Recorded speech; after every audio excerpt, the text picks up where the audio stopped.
यह औरत 16वीं शताब्दी की एक राजकुमारी थी, जो अपनी सुंदरता और जवानी बनाए रखने के लिए हर दिन हजारों लीटर दूध में स्नान करती थी। स्नान के बाद वह उस दूध को अपने राज्य के गरीब और भूखे लोगों में बांट देती थी, यह सोचकर कि वह कोई पुण्य का काम कर रही है। लेकिन आश्चर्य की बात यह थी कि वह हर दिन पक्षियों के दिल कच्चे ही खा जाती थी।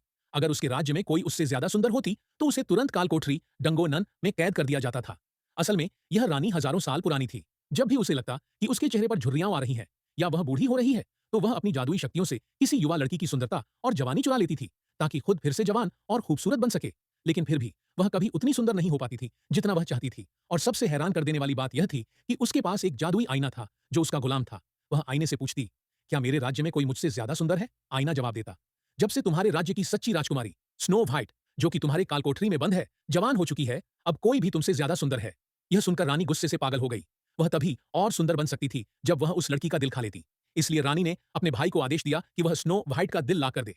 पहली बार वह भाई कालकोठरी में गया, जहां स्नो व्हाइट पड़ी हुई थी। जैसे ही वह उसका दिल निकालने की कोशिश करता है, स्नो व्हाइट अचानक एक खंजर से उसके चेहरे पर वार कर देती है।